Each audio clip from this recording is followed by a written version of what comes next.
Jadi kalau diperintahkan ibadah, cara merasakannya jangan menjadi beban kewajiban. Cara bacanya itu baca sebagai kasih Allah kepada kita. Kalau menjadi beban, nanti berat menerimanya, malas menunaikannya. Contoh kalau kita sedikit ingin detilkan misalnya, ya, wa'budu rabbakum, ibadah kepada Rabbmu. Kita bertanya, ya Allah bagaimana caranya? Lalu dirinci dalam Al-Quran, ya, tentang kualifikasi orang takwa. Ibadah pertamanya dalam bentuk sholat. Alladzina yu'minuna bil ghaibi wa yuqimunas sholat. Sholat kan contohnya satu, kita turunkan sholat misalnya. Nah ketika dicontohkan detilnya satu, sholat, nah, maka cara membaca sholat ini ketika akan ditunaikan jangan dipahami sebagai perintah formal ibadah, walaupun memang itu perintah. Ya, sholat hukumnya apa? Wajib sifatnya apa? Kewajiban kan, yang harus kita tunaikan. Bentuknya perintah kan, wa aqimus shalah, tunaikan oleh kalian sholat. Perintah mengandung unsur wajib. Wajib berarti harus dikerjakan kan. Nah perintah itu turun dasarnya sebagai kasih Allah. Jadi kalau perintah itu cuma bentuknya saja, formalnya untuk diberikan kepada kita, tapi di balik perintah itu yang harus kita rasakan dan tanamkan ke jiwa kita. Jadi ketika diperintahkan sholat, jangan lihat kewajibannya, karena nggak dilihat pun tetap wajib. Paham? Yang dirasakan itu maknanya, apa hikmahnya di balik ini. Karena itu ketika Nabi diutus pun bukan hanya menerangkan ini kerjakan, ini tinggalkan, tapi hikmahnya apa. Karena itu Nabi mengajarkan tentang hikmah, karena diperintahkan Quran. Ya, Quran surah kedua Al-Baqarah ayat 151. Gak apa-apa lompat sedikit, kita masih di ayat 21 ya. Kama arsalna fikum rasulan minkum yatlu alaikum ayatina wa yuzakkikum wa yuallimukumul kitaba wal hikmah wa yuallimukum ma lam takunu ta'lamun. Jadi ketika diterangkan kepada kita ibadah, kata Al-Quran ada perintahnya dulu. Makanya ibadah yang ditanya perintahnya. Sebaliknya kalau urusan dunia, ya kan teman-teman sekalian, terkait dengan urusan dunia itu larangan yang dicarinya. Jadi kalau urusan ibadah jangan ditanya larangannya, karena sifatnya perintah. Ditanya dalil perintahnya apa. Saking sayangnya Allah, gak usah banyak-banyak, ini aja yang diperintahkan kerjakan. Jadi jangan tanya larangan. Kalau ditanya larangan gak akan ketemu dalilnya. Sholat subuh berapa rakaat? 2. Boleh nggak 3? Kan gak ada larangannya. Ada nggak larangan ditemukan sholat subuh 3 rakaat? Sampai kiamat kurang 2 hari nggak akan ditemukan. Karena memang salah pendalaman. Kalau ibadah itu yang dicari perintahnya. Kalau ada perintah kerjakan, maka turun ayat sebagai dalil.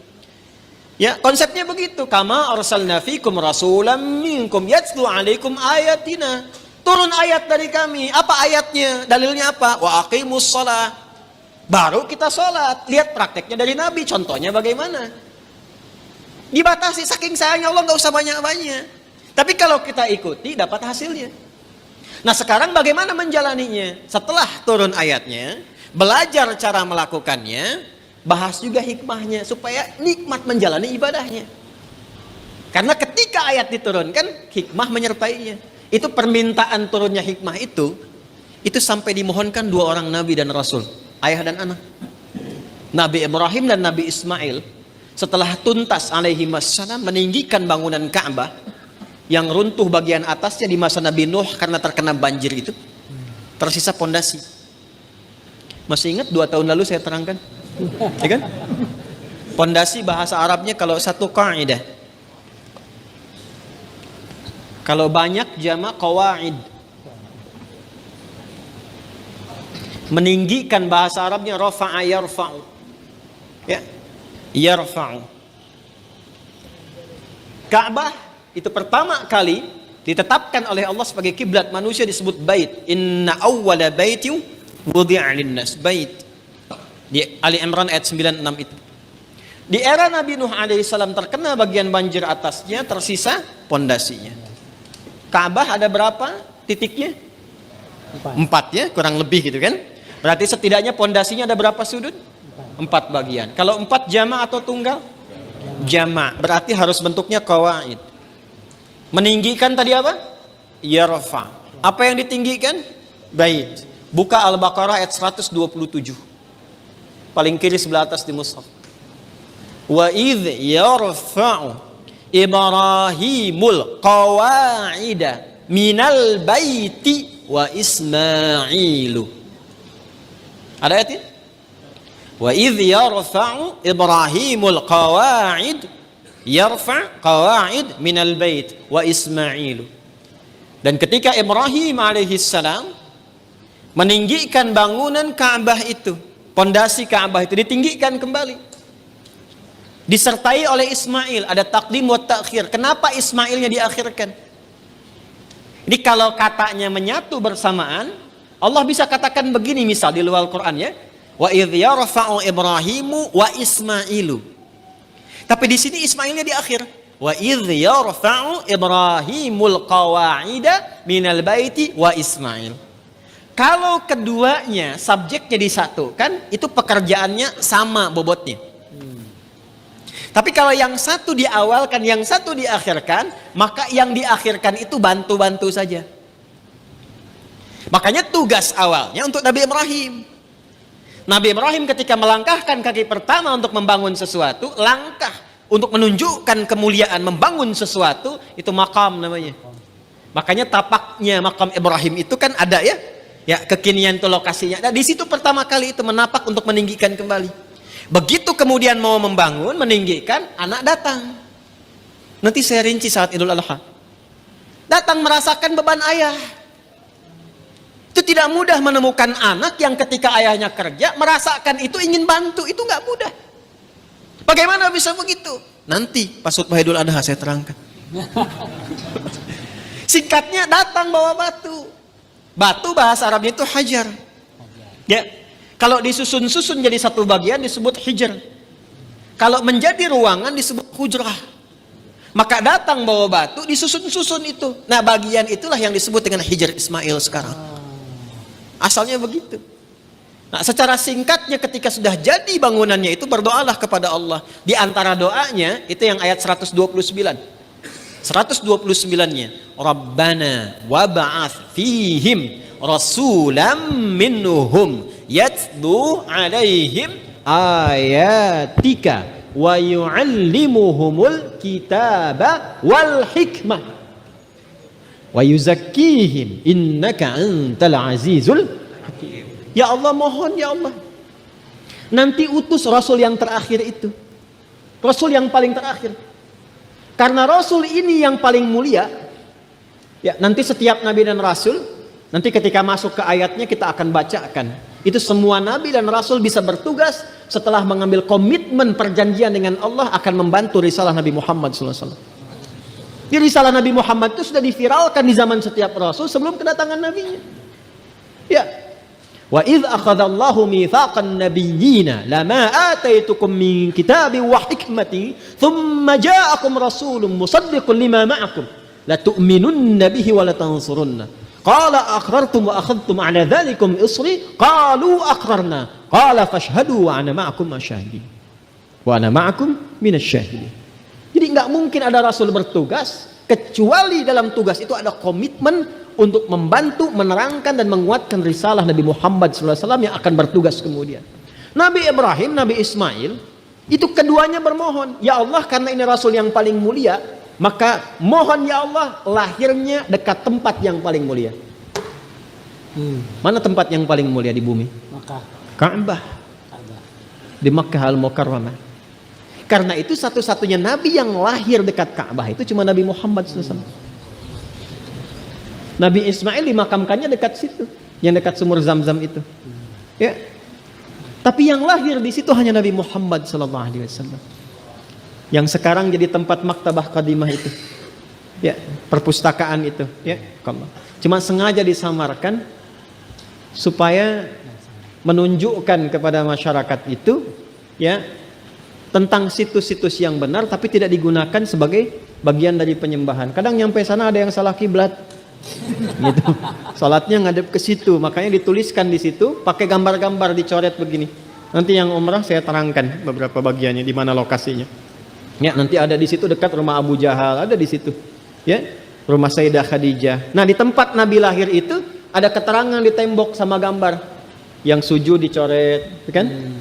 Yang bawa macam-macam dicoret. Itu dituliskan pakai bahasa Arab, bahasa Inggris, bahasa Urdu, dan bahasa Indonesia. Artinya ada orang Indonesia yang ke situ juga salah kiblat. Dan jarak Nabi Muhammad SAW ke Nabi Ismail, Nabi Ibrahim itu bisa 29 sampai 30 generasi. Setiap generasinya bisa bertahun-tahun. Muhammad SAW bin Abdullah, bin Abdul Muttalib, bin Hashim, bin Abdul Manaf, bin Qusay, bin Murrah, bin Kilab, bin Ka'ab, bin Ghalib, bin Fihir, bin Malik, bin Nadar, bin Kinana, bin Khuzaimah, bin Mudrikah, bin Ilyas, bin Nizar, bin Mudar, bin Ma'ad, bin Adnan, bin Addi, bin Adri, bin Muqawwam, bin Nahur, bin Tarikh, bin Ya'rub, bin Yasjub, bin Nabit, bin Ismail alaihissalam, bin Ibrahim alaihissalam. 29 sampai 30 generasi. Coba ulangi. Itu sudah minta.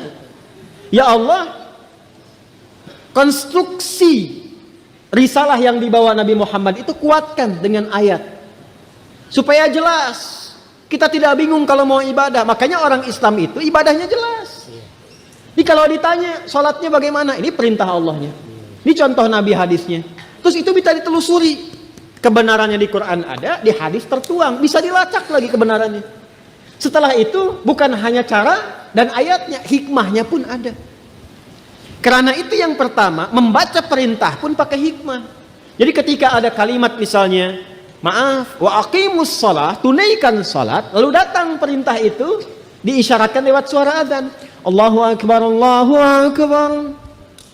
Begitu tiba suara azan itu, biasanya kalau iman sudah dikonfirmasi di hati, getaran muncul di jiwa. Iman itu kalau dari lisan turun ke hati, nanti kalimat azan itu dikonfirmasi oleh jiwa dengan getaran. Maka kalau Anda dengar azan, tiba-tiba ada getaran di jiwa untuk merespon itu tandanya keimanannya bagus. Itu ada di Quran surah ke-8 Al-Anfal ayat kedua. Kita masih di Al-Baqarah ayat 21. Innamal mu'minuna alladzina idza dzukirallahu wajilat. Jadi insan beriman yang sejati itu, kalau imannya masuk ke dalam jiwanya, nanti ketika disebutkan nama Allah ada getaran dalam jiwanya, merespon panggilan iman itu. Allahu akbar, Allahu akbar. Sudah azan, diminta siap-siap, diminta siap-siap. Lalu apa yang terjadi? Kalaupun dia bertanya, pikirannya bertanya, ya Allah kenapa ya saya mesti sholat? Itu langsung dijawab, hayya 'alas shalah. Kenapa ya Allah? Hayya 'alal falah. Supaya kamu dapat falah. Apa itu falah? Bahagia dan sukses. Tadi yang saya terangkan di awal. Jadi kalau kita membaca setiap ibadah itu sebagai bagian jalan kebahagiaan dan kesuksesan, semangat kita sholat. Semangat. Apalagi paham fikihnya. Apalagi mengerti hikmahnya. Apalagi kita ngerti Qur'annya. Ya Allah, nangis tuh kalau sholat itu. Allahu Akbar. Nangis. Ya ayyuhalladzina amanu ista'inu bisabri wassalah. Hei orang-orang beriman, kalau sedang ada kesalahan, sedang punya masalah, sabar, terima dulu. Jangan dikeluhkan. Karena masalah itu dihadirkan bukan untuk menjadikan dirimu bermasalah. Supaya engkau meningkat kualitas. Supaya kehidupanmu lebih baik lagi. Supaya engkau makin teruji, makin kuat. Dan tidak mungkin kata Allah, aku menguji kecuali engkau sanggup mengatasinya. La yukallifullahu nafsan illa usaha. Apakah berhenti sampai situ? Tidak. Datang kepadaku minta solusi lewat salat. Ya ayyuhalladzina amanu ista'inu bisabri wassalah. Kamu sabar, terima dulu. Saat sholat datang padaku minta solusi. Jadi begitu dipanggil lewat sholat itu, ditunggu kita mau minta apa. Baru kita berdiri baca Al-Fatihah, baca iyyaka na'budu wa iyyaka nasta'in. Hadis kutsinya mengatakan hadza baini wa baina 'abdi wa li 'abdi ma sa'al. Ini perjanjian antara aku dengan hambaku. Kalau hambaku benar cara ibadahnya, apapun yang ia minta sekarang aku berikan sepanjang maslahat untuknya. Itu hadis qudsi. Ibadi khalaqtuka lil ibadati fala tal'ab wa qasamtu laka rizqaka fala tal'ab wa qasamtu laka rizqaka fala tat'ab. Hambaku, aku ciptakan kau itu untuk ibadah. Wa ma khalaqtul jinna wal insa illa, aku ciptakan kau untuk ibadah. Artinya kita dicipta ini memang supaya bahagia. Karena ibadah itu pengantar kebahagiaan. Kita itu tercipta untuk senang, saking sayangnya Allah kepada kita. Kehidupan rumah tangga itu menyenangkan. Kerja itu membahagiakan. Jadi kalau kita larut dalam kesedihan, berarti ada sesuatu yang tidak berjalan dalam kehidupan kita itu. Wa qasamtu laka rizqaka fala tat'am. Kamu aku ciptakan untuk ibadah, jangan banyak mainnya, kata Allah. Kalau kamu benar ibadahnya, jangan khawatir tentang rizki. Aku bagi dan aku percepat. Engkau gak usah lelah mendapatinya. Itulah ibadah. Kurang apa Allah di situ? Dan itu dibuka untuk semua hambanya gitu. Itu yang luar biasa. Dan itu berjalan di setiap kesempatan generasi. Dari generasi awal loh. Sampai ke kita, sampai kehidupan berakhir. Kurang sayang apa Allah kepada kita?